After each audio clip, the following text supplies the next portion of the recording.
Hello, hello. It's Nadine here, and I'm here with this week's episode of Life, Health, and the Universe. And I'm joined this week by my guest and friend and massage therapist, Jules Sargent. Welcome, Jules. Good to have you here. Thank It's you. taken a while to get you here, but but here we both are. I'm really looking, and I was kind of thinking about it this morning, and I'm like, this girl's probably never seen me like for an hour, like face to face. Like it's usually my head in a table. I like looking at your face. This is Yeah, nice. it's a nice change, hey? Um, so thank you for joining me. So quick intro. As I said, you're Jules Sargent, you're a massage therapist and a counselor. I'm not sure like how else to describe that, like Mm. in terms of what you actually focus on in your work. You're similar to me, moved from Sydney to the mid North Coast not that long ago. I think we've just hit 4 years. I don't know if you're similar.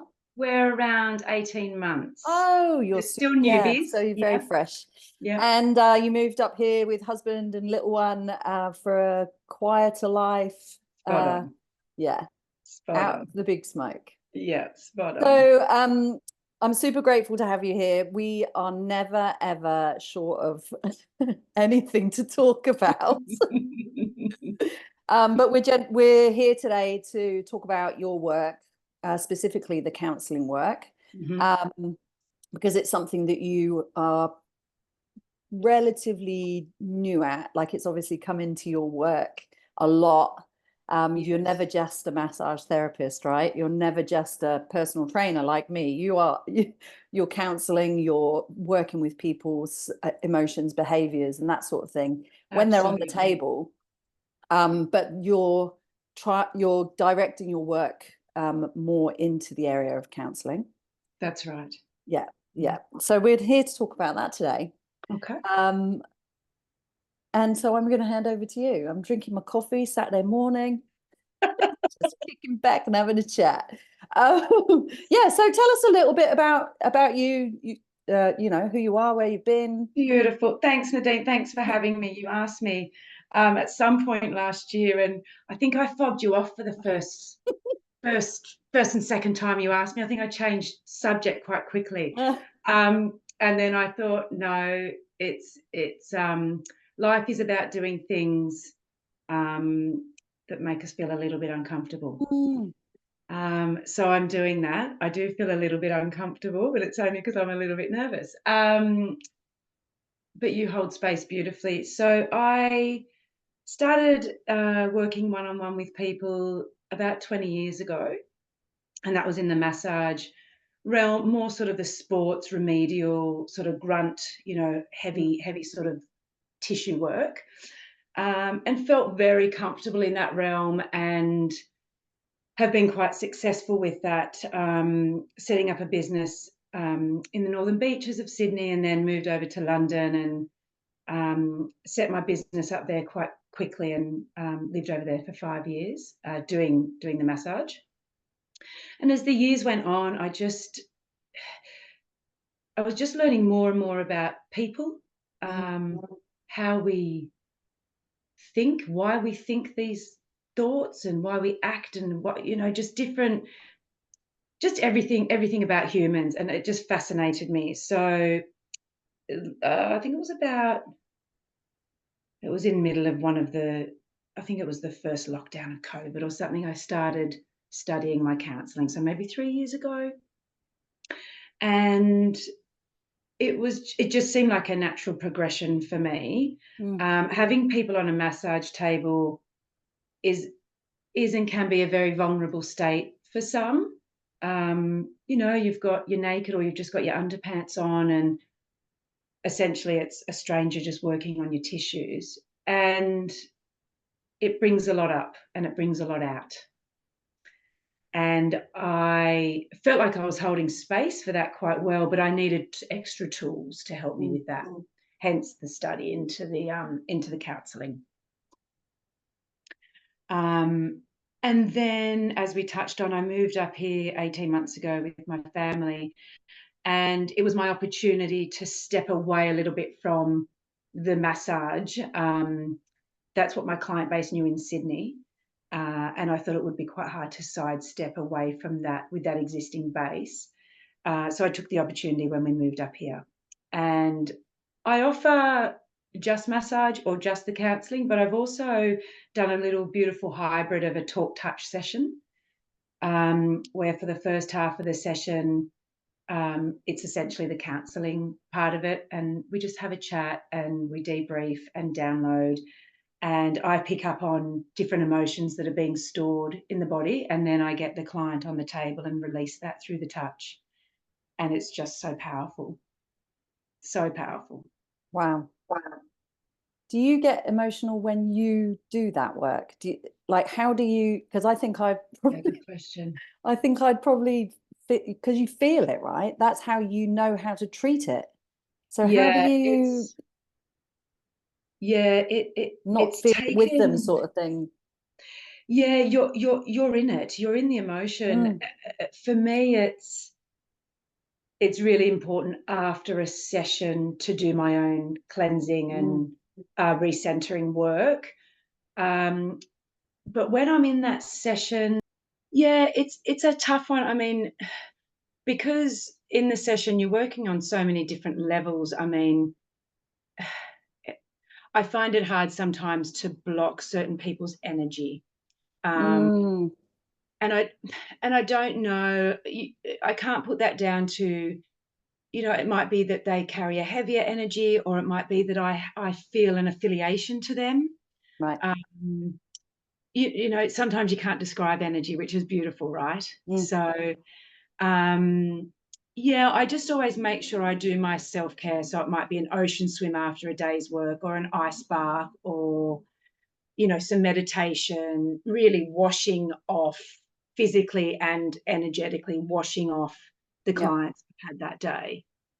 Yeah, because I reckon, I think even, well, and you can affirm or deny this, but like physically working with people, regardless of whether you're doing the talk side of it, could be quite energetically Absolutely. draining.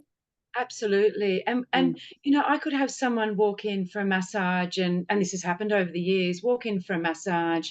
We do the debrief at the start. I get the history and the background. They jump on the table and not a word is spoken, but I'm picking up through their mm, body, and it's such a closeness, it's such a personal thing. mm. Yeah, wow. Do you, we're going to talk more about your counseling, but you mentioned when we said that we would have this chat about somatics, and can you talk us through what somatics is and how you work with that in your practice as well? I'm just going to use quite layman's terms because I don't feel like it's basically how our body stores energy and emotions, Okay. and then what we do with that. So that can be a domino effect of huge compensation physically in the body. Um, and then, I mean, and that would be a good outcome, because at the other end, it could be disease and illness. Mm, You know, people that repress and push down emotions, and don't get me wrong, there's a time and a place for self-preservation, but if that's ongoing over years, it can cause a lot of health stuff, as you would know. mm. Yeah, I think I really want to draw people's attention to this because I think that it's still like there's still with so many people a disconnect with Mm, that our emotions play a significant and vital role in our physical bodies. And like we actually like there's studies that have been done where, for example, when people meditate, if they can change their chemistry. oh, And they've had blood tests done and they've watched their brainwaves and that sort of thing, but their blood work changes. And it's like, this is like, it's real. It's like, this shit's real. absolutely, Um, absolutely. have you got any examples of how it could be stored in the body? Like, because obviously you're talking about disease. You could talk about, I guess, for us, it could be working in the fitness industry. It could be like injury, like someone who gets consistently injured, could be an emotional thing that's going on for them. Do you have any examples of like when you're working with the tissues? Yeah, absolutely. I mean, I had a recent client only last week, and she's in a bit of a quandary at the moment with financial stability. Mm. And she didn't mention this until after the session, which was interesting because it was just for a massage, it wasn't the counseling. And she's a regular client, and I said to her at the end of the session, what's going on with this lower back? Like, your sacrum and pelvis really don't feel okay. It's very unusual for you to be storing there. And I just feel like there's no space. Mm. And she just broke down and she just said, I've just got XYZ going on, and it's all around stability and security. And that, especially in women, is where we store. If we're not feeling secure or stable, it goes straight to our sacrum and pelvis. And Mm. this presented in her immediately. Wow. It's just, it's undeniable. Mm. It's undeniable. And then by having that touch, that somatic, it just released in her, and she just had this flood of tears that was Wow. storing in her body. Yeah. And she Yeah. made the comment, she said, I haven't cried for years. Wow. And she looked different. She felt more stable in her body. She messaged me 2 days later saying, I've just gone for a long walk up and down hills and I haven't felt this great for months. Wow. And it wasn't from a physical injury. It wasn't from, oh, I twisted out of bed the wrong way. It was A build up of emotion and stress. yeah. Wow. Wow. Have you read any books about like that stuff? I know that there's a guy, Peter Levine, who wrote The Body Keeps the Score. And I think that's about trauma and how Yes. we process it in our bodies. But have you read any other books that like I've kind of feel like in the past I have heard of books about that stuff. Yes, yeah. I mean, there's a lot like there's one I can picture saying, my body speaks. I can't picture it. I've got it down Mm. in my studio, but there's I don't know if you've ever touched on his work. Is it Gabor Maté? Ah, yes. Yeah. Love Am I Gabor saying it Maté. right? Yeah. Yeah. So I started listening to his podcast, annoyingly over a flight from Coffs to Sydney, and it was such a small flight that I couldn't hear my podcast because I Uh, was over the wing. um, but just a beautiful voice and a beautiful mm, delivery of, and it's just, there's so many, as you say, different studies and tests that have been done. You can't deny this. mm, mm. I think We've actually when I first came across it, Louise Hay was Yes, that back in the yes, yeah. back in the day. She might have been one of the first, Yeah, like you can heal your life. yes, Yeah, exactly. yeah. Yeah. Oh, who was the other one that just dropped in? I'll come back It to you. will come. It will come It'll to you. come to me. Yeah, Yeah. yeah, yeah. I think all of that stuff's super fascinating. Oh, Um, the yeah, and lesson. it's hard as well because it's kind of on a logical level. If you do like, if it does resonate for you, and you kind of go, oh yeah, well that makes sense. There's proof. Mm, But some of those feelings and emotions run so deep, don't they? mm. That you can think that you're kind of, meditating your way out of them, but Oh, but there's often there's the other voice, the other oh, niggling. oh. It's there. It's Yeah, there. yeah. Early childhood Mm, stuff that we wouldn't have a memory of mm, yeah, necessarily. yeah. In utero. In utero, it's yep. Oh, scary, Oh dear. scary. One of the okay, things are going to get deep. So before we press record, I was like, oh, I said to you, I hope I don't cry. But then I was like, part of the whole reason I wanted to talk to you, aside from the fact that we always have really good conversations, Or was rants. We like to call them and rants. rants. Yeah, we do love a rant. Love putting the world to rights. We're actually being quite subdued today. We are. I don't know if I like this version of us. Who are we? Ah, um, I was like, oh, I hope I don't cry. And then I was like, part of the reason I wanted to talk to you about this is because of that. I want to explore our human behavior when it comes to death Mm-hmm. and Mm-hmm. grief. Mm-hmm. Um, getting your perspective as a counselor. So and like that, either let's start with the crying thing, right? Yeah. Because I'm like, I hope I don't cry. Hmm. And then I'm like, why is it Yeah. such a bad thing to cry? So at the end of last year, my nan died. Mm-hmm. And there comes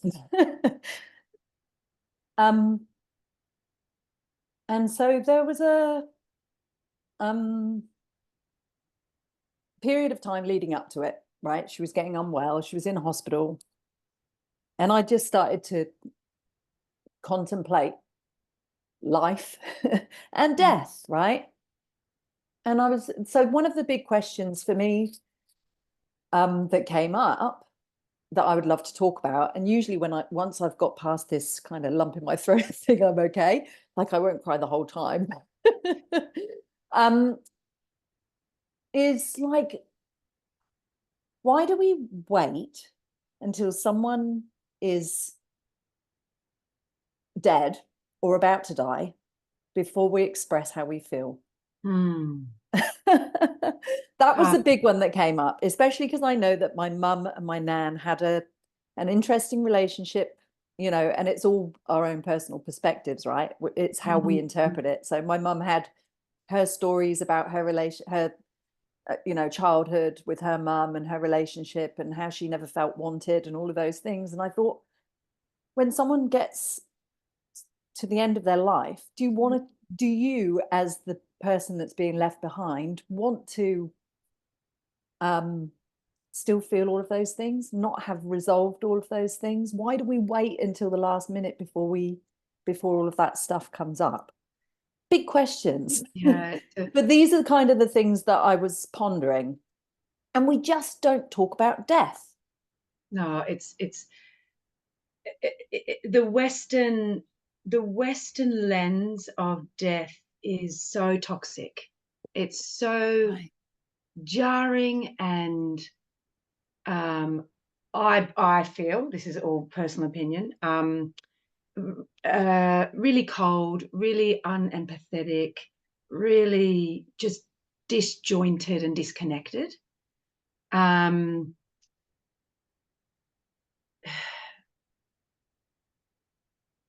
I definitely feel like there's something in something to do with generational. So for your nan and mum, it's that generation where it Sure. was sort of, that we don't show emotion. So that definitely would come into play. I hope that as we teach our children, it changes. But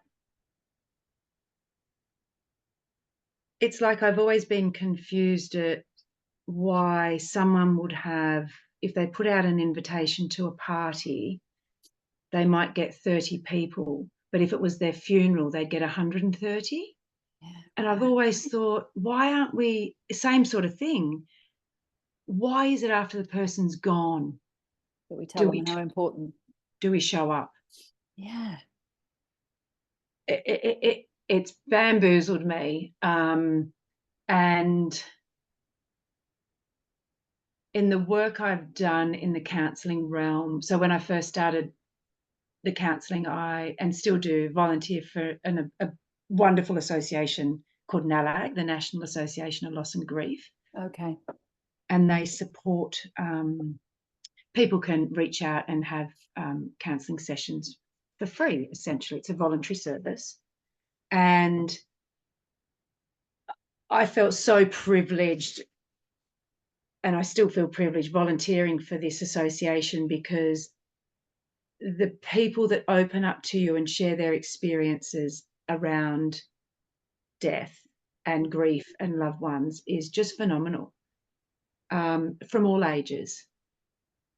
Losing, you know, an elderly grandparent or losing a child.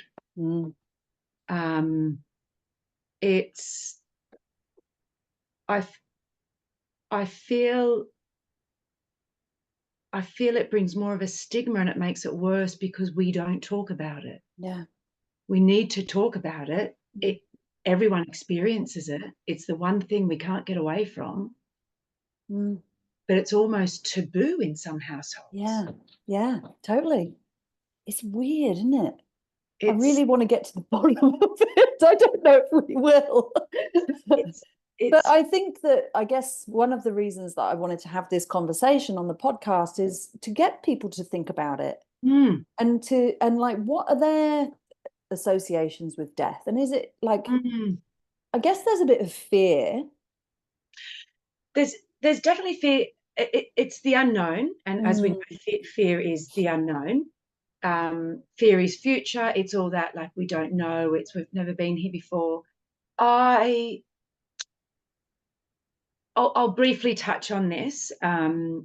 My dear dad, I lost my dear dad last year to the horrible disease of MND, motor neurons. And my dad was a very fit, vibrant 78-year-old man. If you'd met him, you would have thought he was 60. And from date of diagnosis to the date of my dad's funeral, it was 16 weeks. Wow. We had 4 months with him. And my dad was from Northern England. He was from Newcastle and raised by a Scottish mother. So very crack on. You know, I don't know if my dad ever received a hug from his parents. So then that was passed down, and Dad found it really hard to show that emotion. But in that 16 weeks, Nadine, I got to have conversations with my dad I would never have had if he just didn't wake up one morning. Yeah. So I have experienced grief and loss before with grandparents. But when it was someone so close, and I was with him a lot in that physically with him a lot, it's given me a new perspective and lens as well. So it's definitely taken away the fear. Yeah. So maybe there is something in that. It's maybe if people haven't experienced it or been with someone at end of life, it is the unknown, and it is scary. But if you can bring a softening to that and an openness and just a really heart-centered approach in my case, Dad, I've never said these things to you, and I'm going to sit here and tell you now because I've been given this gift.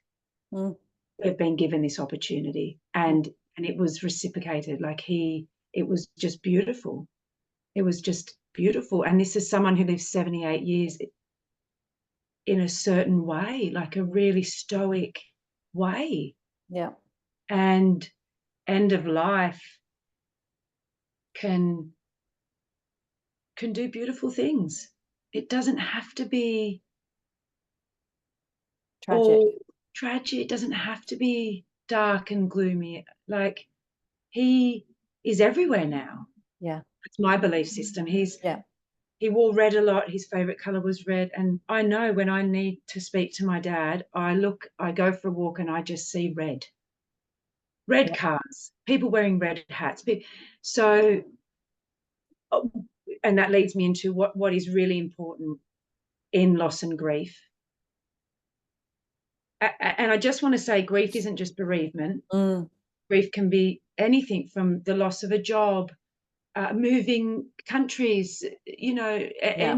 it's just not bereavement, but we are talking about bereavement here. It's really important to have a faith or a belief system, Yeah. whatever that looks like, Yeah. because I don't know if I would have gotten through that experience with my dad without my own belief system and faith. Yeah. Yeah. Wow. Thank you for sharing that with us. Yeah, okay, so my experience so far, like I haven't lost a parent. I've lost a couple of, or all my grandparents now, I think, but um it interests me as well how it's really easy to be quite pragmatic, right? Mhm. As the grown up, or I think I'll probably live until I'm 85 and then I'm gonna, I've written my will and I'm gonna, and all of those things Yeah, and make it quite practical. And yeah, not express like I'm frightened, even yeah, beforehand, or like this is gonna be, this is just another part of life. Like it's just so taboo. do. Yeah. And interestingly, like obviously there's a whole bunch of shit that I've still got to go through because like I cried when my nan died and my kids were like, are you crying? Yes. Because I Yeah, don't cry very much. yeah. Yeah. But that could, and then that leads me on to, and this might not be the case for you, but it can then be something like cumulative grief, where Mm. it's, I've had clients who will come and talk to me about a loss, and there's one client in particular I'm thinking of, so I'll reference her. I won't reference her personally, but I'll reference her story. She came to me about talking about the loss of her mother, which was quite recent, but actually the second session in, it was all about the loss of her father 10 years prior that she'd never dealt with. Wow. So that's compounding or Mm. accumulative grief. And if we don't get on top of it when it is still quite fresh and raw, which is really hard to do, it will bite you in the ass. Mm. It will bite you in the ass. Grief is a fucker. It's a shit. Yeah. Wow. It will get you 5, 10, 15, 20 years later. Wow. It's hard, isn't it? It's, yeah, And I think it probably can be hard as well because there'd be so much going on emotionally. Like if you didn't have a very good relationship if you were grieving, like bereavement, if you didn't have a good relationship, there could potentially be all of the things that you oh, didn't resolve. all that. But then it's like, well, they were horrible to me. Yeah. And And so that, you have all of these feelings of like relief or yeah, yeah, to go with it. But you've yeah, got to kind of process all of that as well. What kind of person am I if I'm relieved that this person has left, kind of yeah, thing. yeah. And we Like, question, but there's no template. There's mm, no, what you felt, and what you're still feeling clearly around the loss of your nan. mm, It might not have been the same for another grandparent because you've had yeah, completely different relationships yeah, with everyone. Our relationships are different with every other individual. mm, Um, and I think what's really important to remember, uh, amongst the heaviness of grief, is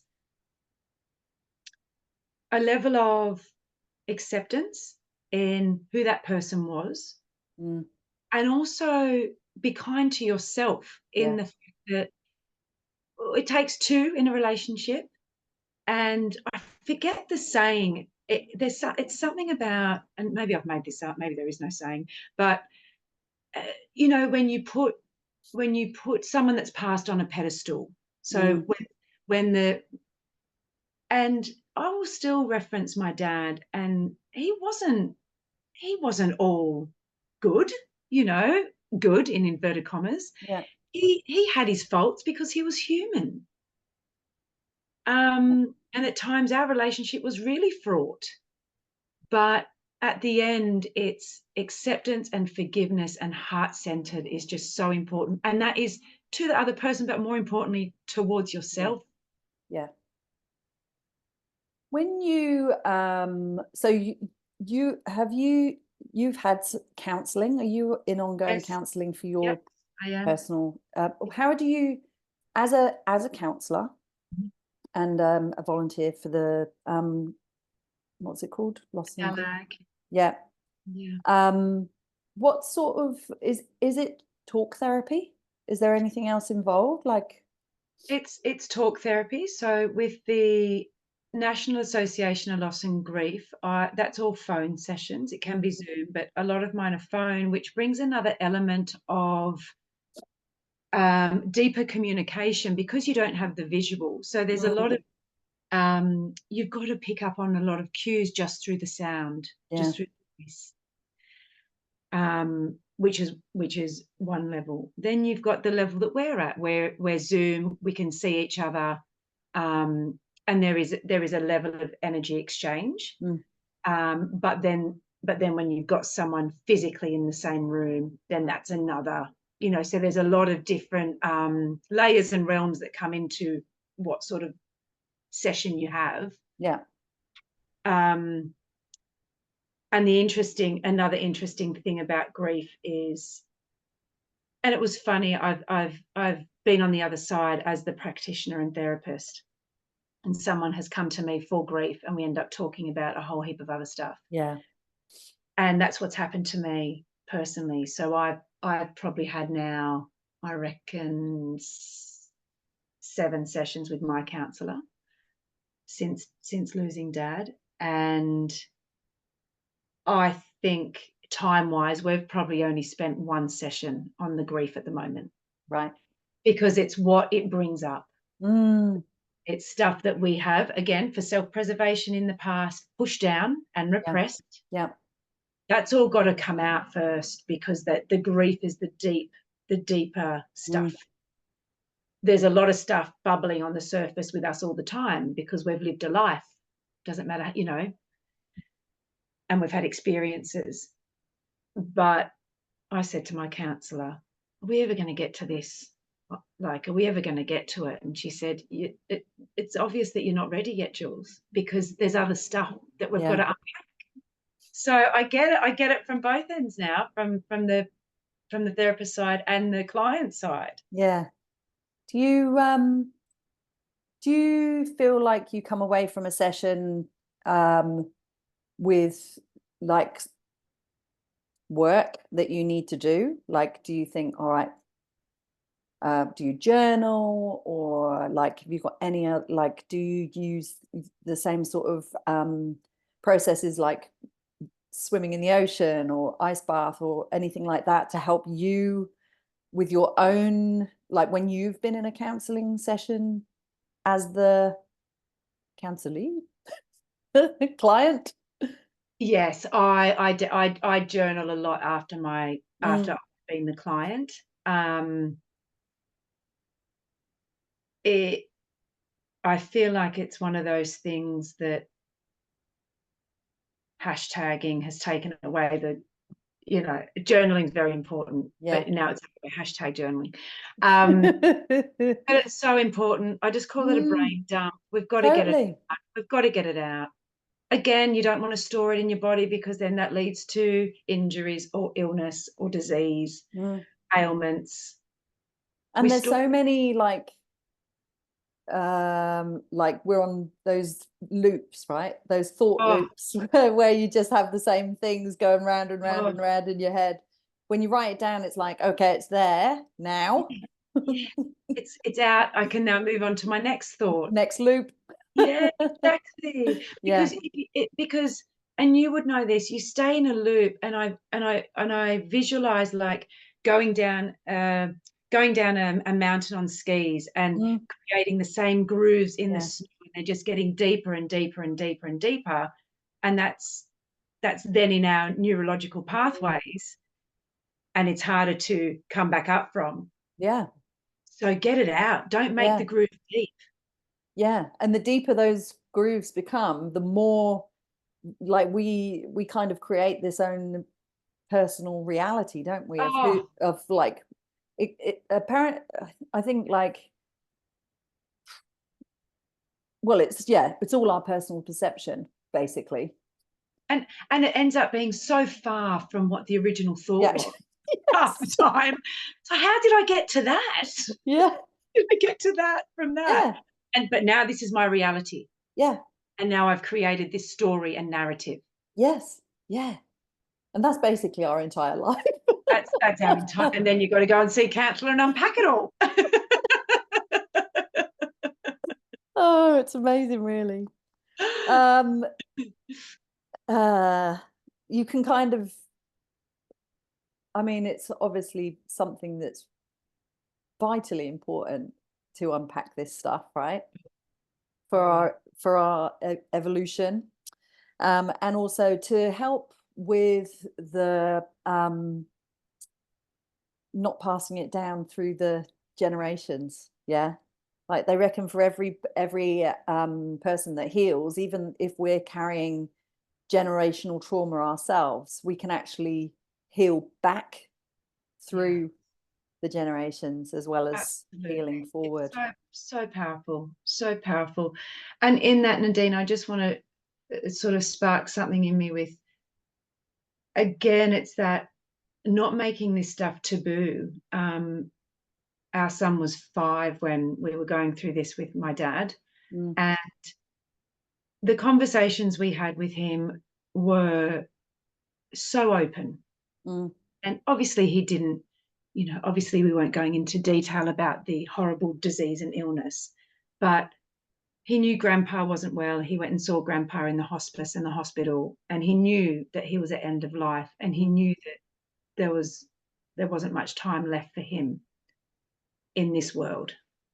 We have, again, it's a belief system. And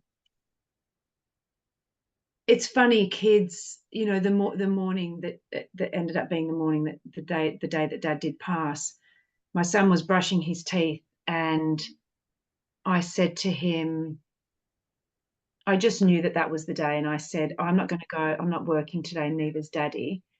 Do you want to stay home with us, or did you want to go to daycare? And he said, no, mummy, I'm going to go and play with my friends. And he was brushing his teeth, and he looked at me and he said, is grandpa dead yet? Just so matter of fact, just so I'm going to use the word untraumatized, because we normalized it. And it wasn't that there was no heart in that. It's just that there was no story around it. He knew what was going on. And then my dad passed that afternoon just before we went and picked our son up. And then we told him, and he said, Mummy, I need to go and play soccer. So my dad, English, football. I need to go and play football on the beach for grandpa. And he speaks, and sometimes we have a cry together, but he just speaks about grandpa. He's a spirit guide. He's all around. It's normalized for our son.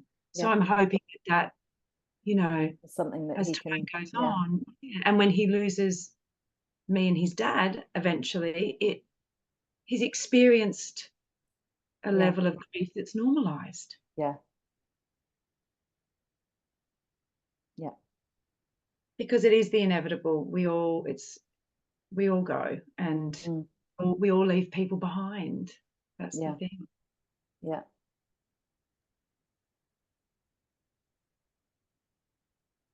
I'm going to change the subject. Do. We're Now we've probably covered 50 subjects. This is something that we talked about last time I was having a massage with you, and I just think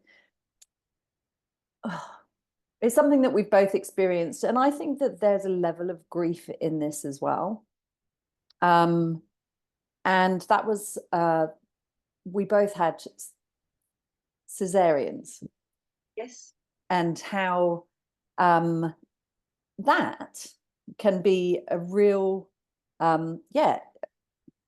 experience of grief, or and we both expressed that to each other that we're fortunate we were able to be acknowledge how we were feeling about it, but that those experiences for some women can be quite detrimental to their emotional health. So I just wanted to kind of talk about that, like open up that conversation between you and I, and like, because I think this is also something that needs to be talked about. Absolutely. Because there's I don't know. Yeah. I don't know what I don't know, because it can kind of I don't know what it is that, I don't know if it's a social stigma. I don't know if it's, and we've spoken before, and I speak to this a lot with girlfriends. Where's the sisterhood? I feel like there's something in. I felt shame around not being able to birth my son. And I'm not going to, and I said this to you, I don't refer to a vaginal birth as a natural birth. Natural birth. It triggers me because. What is it? If it's not, that's kind of how it makes you feel. It's like, what the hell is it? If it's not a natural birth? You did all of the I built in. Right. Like it's. Yeah, I don't know, and I don't know if it's women. I don't know if it comes down to we just block the men out of this one and go full sisterhood, full womanhood, and go, oh my goodness, you've made this amazing human being and you have delivered him or her earth side safely. The end. Because I have never asked you how you entered the world, because it doesn't matter. Like, I don't, like, so, but why then as a mother, do we feel, I don't know, do you feel a bit ripped off that you didn't get to have that experience? Yeah, and I feel like it's, well, less, I think we both had the full experience. Yeah. Yeah. Didn't we? Amen, sister. We went through the whole lot. Oh. We just didn't get the final push. I think our story is quite similar. Were you induced? Yeah. Yeah, induced. I had contractions. Went through labor, basically pushed for fuck knows how long, because I was in agony by that point. And I think that part of the emotional difficulty with coming to terms with eventually having a cesarean is that there's no preparation for that. There's like, what's your birth plan? Right? Yeah. And you go to your classes and they tell you how to rock on a ball and how to breathe through contractions. None of them say, if you're in labor for 8 hours and nothing's happening, we'll be checking the monitor, and if the baby seems like it's in distress, you're going to, like, they don't tell you that. No. And so like you have this plan in your head. You get, potentially only one chance to do this. Yeah. And you know how important it is to bring a child earthside, right? Mm. Yeah. But there's no, there's no preparation. No. There's and I don't know, for you, was it, we've got one, Mm. as you know, we didn't go on to have a second, but for you, was it easier for your second to accept the cesarean, or was it still just as hard? It was Because, just as hard. yeah. So I was supposed to have a VBAC, which is vaginal birth after cesarean. But because there was only 18 months between Winnie and Louis, Ah, they say that it's risky. ah, So my waters broke naturally, but they made me stay in hospital instead of like I was kind of like at her, my waters broke about 4 o'clock in the morning. I was at home, like I could feel some light contractions, just wanted to get about my day. Phoned them because you're supposed to tell the hospital, so that they kind of have it on their on records or alert, yeah, whatever. yeah. And they're like, oh no, you have to come straight in. And my contractions stopped and I was in overnight. And they were like, they came in and they were like, you can carry on waiting or you can just have a cesarean.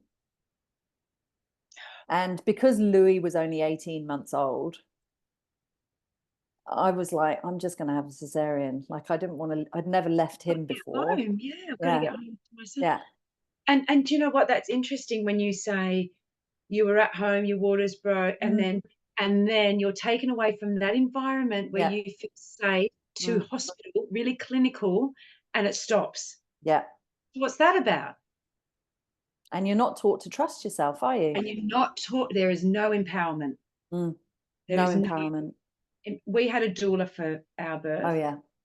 and she, because we chose a certain path in birthing, and we needed a voice basically, and she was brilliant. But why did we need that? Mm.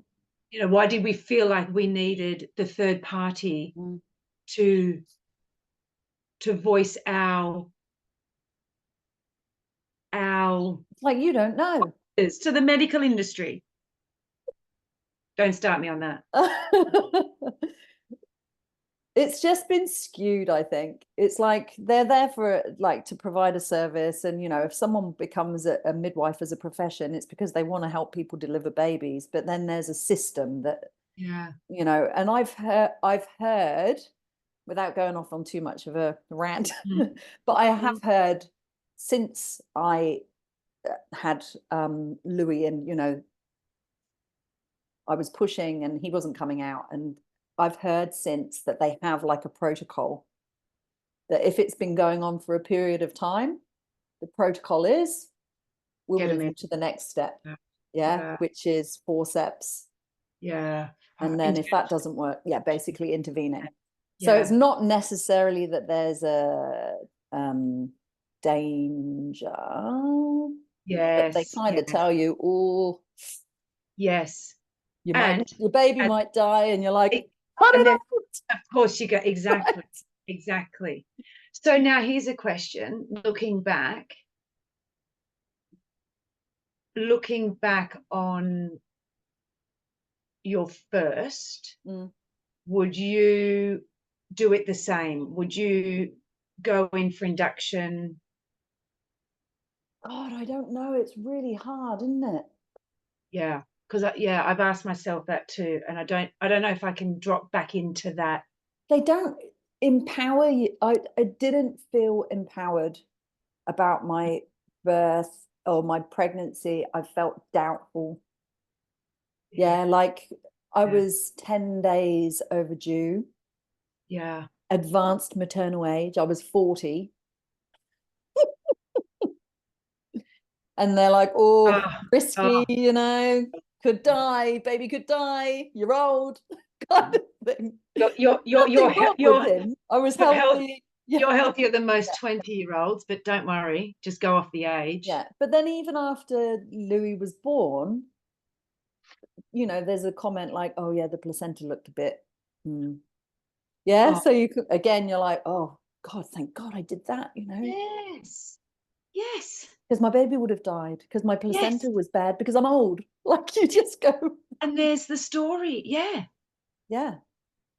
And It's so, yeah, I guess like linking this back to grief, I think that, it's a big one. Yeah.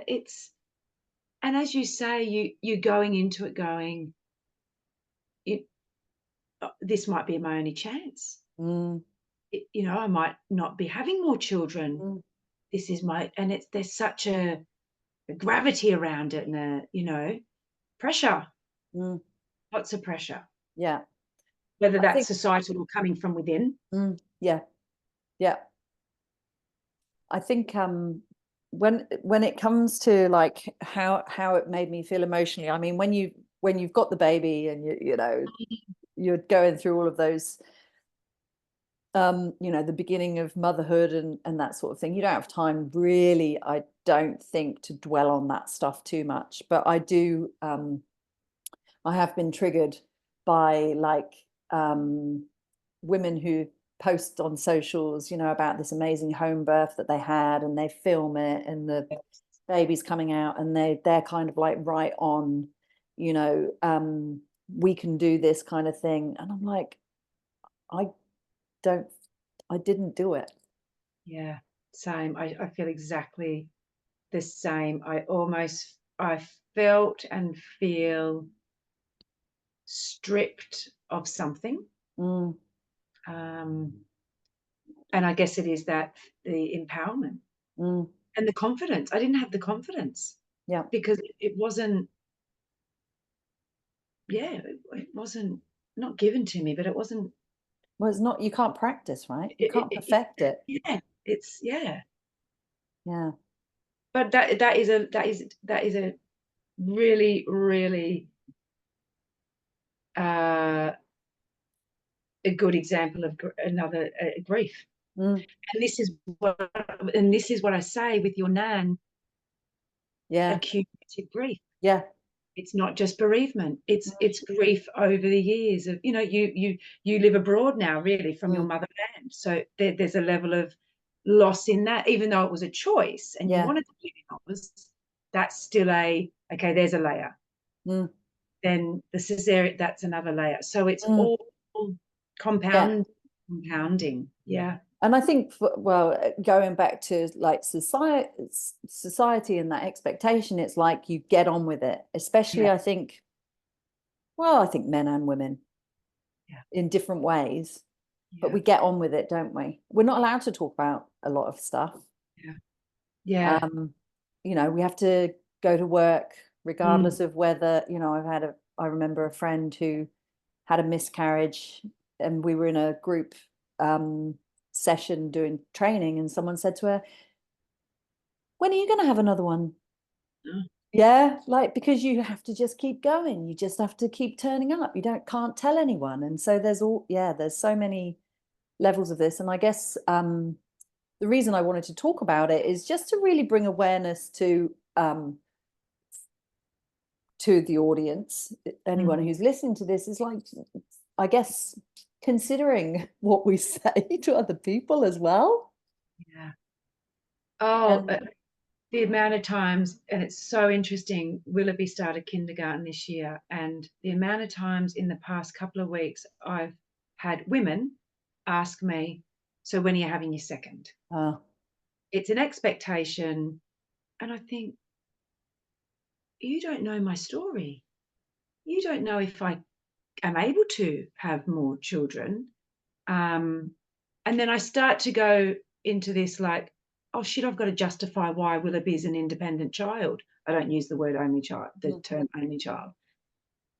And then I'm like, hang on a sec. I don't have to justify any of my life choices. mm, But asking another woman either, oh, why didn't you have kids? Or mm, when are you having more? No, no. no, you, The awareness. mm, yeah, yeah, it's a tricky one. It's yeah. Yeah, and I think some women just don't want to have kids. Oh But God, all power to them, I say. I never wanted to have kids. Something happened to me when I was 40 and I thought it would be a good idea. No, it was obviously meant to be, but it's kind of interesting. I was set that I wasn't going to have any. So um, now I can't imagine it any other way. Well, this is it, how things can change. Yes, yes. Um, so yeah, we need to talk about things, but we need to be aware of other people's experiences as well. Language as well, isn't it? It's the Language. language you use and Yeah. all that, the tone. But language is so important. Mm, It's even that around the cesarean or the independent child, oh, you've just got Willoughby. Even just the word just in front of it makes me mm, feel less than. mm. Do you know what? I've got two kids, but if I meet someone with three, I feel like I'm totally inadequate. There you go. There you go. How is that a There you thing? go. There you go. I'm like, I'm totally like in awe of someone who's had Mm, three children. mm. Totally not in awe of the fact that I've had two, or You even when I birth. had one, I right? mean, it's. Like it's amazing that anyone does it. I But I have some deep seated, like less than stuff going on. It's a thing, isn't it? And then Yeah, chuck in the fact that, you had C-sections. Oh yeah, my God. Oh no. Like, yeah, it's crazy. yeah, It's crazy. mm, yeah. If someone was going to, okay, we, we've just hit our hour. We had a little bit of technical hitch. So if you're okay with it, we'll go on for a few more minutes. Yeah, sure. I am mindful of time. Um, why would, well, we've talked about two reasons why someone might consider, I don't want to say need Hmm? counselling. You need counselling. Consider counselling, or support. Like how would someone reach out to you? Why might they reach out to you? Like, It's such a personal, it's such a, I'm going to use the word journey. I really don't like that word, yeah, but it's such a personal journey. The person that you decide to go into therapy with, it needs to be a 200% fit. And I always offer a phone call mm, beforehand because I need to know if I can help that person and support them, but also the client needs to feel that connection because it's energy. mm, It's energy as well. So you have to feel that connection with that practitioner. Um, and the reason I believe people, I don't use should or need either, consider mm, talking to someone is because there is great benefit in talking to someone who's completely emotionally removed from everyone and everyone in your life. mm, So you and I can talk to you about my experience with my dad, but you're going to come from you'll hold space as a friend for me, which is lovely. mm, But having and we could sit there and cry together and you could share your experiences of your nan, and that would be a really beautiful place to be. But when you're navigating grief, it needs to be someone who can hold the space, who won't drop down into that deep empathy with you. Does that make sense? yeah, yeah, Because if it's me and you, I'm then going to be conscious about holding space for you and your experience with your nan. mm, But actually what I need is someone to just hold the space and let me dive deep into that hole of mm, grief. yeah. Like almost guide you through it. Yeah, hold your hand. Yeah. That's how I say it. I just stand beside you, Yeah. stand beside you. Yeah. But when you drop in, I'll still be standing because I Yeah. need to then help you back up Yeah. rather than us two, you know, in a friendship chat Mm. going down together. Yeah. Again, time and a place, absolutely. Yeah. But when you're sifting through and need to move through grief, it's really important to have someone who is emotionally removed from you and your family. Mm. Yeah. And As we come to a close, as a do you just not just but call yourself a counselor? yes, Yeah. yeah. So as a counselor, what are your aspirations like when it comes to like what do you feel draws you towards doing this? Is there like a bigger vision? Is it like a simple like, you know, job? I don't feel like it is. No, it's not a job. It's interesting. I've never woken up on a Monday thinking, oh shit, I've got to go to work. Yeah. Um, it's I just love people. That sounds really cheesy. I just love people and I love hearing people's stories and Yeah. experiences Yeah. um and understanding, again back to that, understanding human behavior and why we act and do certain things and what can shape that, and unresolved Mm. things can shape that, or not experienced things can shape that. And everyone, Nadine, everyone has got a story, and you know that from what you do working one-on-one with people. And we are all, and I will say this, we are all quick to judge at times. We Mm. are. We Totally. have, it's in all of us. Yeah. But if you just take 60 seconds to listen to someone after you say, how are you? And you really mean that question, not as a hi, how you going, but how are you? You will learn so much Mm. from others. And everyone's so busy these days with their life. And it's like we don't have time. Well, we do Mm. have time. You make time. Yeah. Yeah. Interestingly, something popped up for me just then. But it's when we do judge, they can be kind of like nuggets for our own personal reflection, right? Shadow Yeah. work. Yeah. Kind Yeah, of. So yeah, like that can be a really insight, give us insights into like absolutely. why do I feel or think that way? Like Yeah. what's going on there for me? Yeah. Let's, and then ask yourself questions. Yeah. Yeah. 100%, the awareness of that. Mm. Yeah. Yeah. And that's what work does. That's what speaking to a therapist, whether it be a Right. counselor, psychologist, or it sort of sets up your antennas again. I describe it as Yeah. it sets up your antennas again to then in a interaction down at the grocery store or at the local market, something happens and you feel a sensation in your body. Oh, delve into that. Yeah. Why Yeah. did that happen? Why did I feel that? Mm. Getting to know yourself again, peeling back the layers. Yeah. Yeah.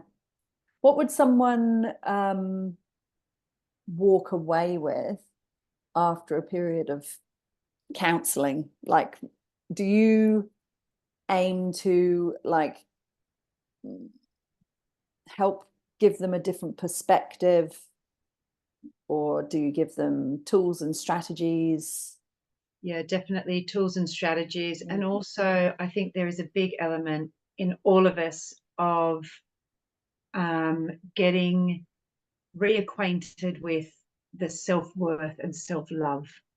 Mm. Um, we get lost. We get lost in life, of Yeah. course, so much going on. Um, but doing the work is, I just see it as, it's just really simple. Doing the work is getting to know yourself again. Yeah. Yeah.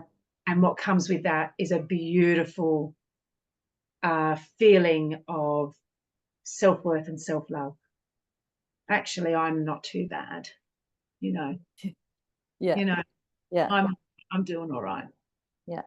We all have shit and we all have stuff, and no one's perfect. But if you can do self-work, it's just commendable. It's commendable. Yeah. Right. We're going to share all of your details in the show notes. Is there anything that you would like to tell us about your counselling business before we close our conversation? No, I do offer remote sessions, as I've mentioned, cool. or Zoom.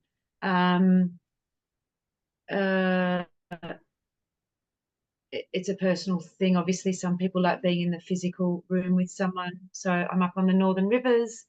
But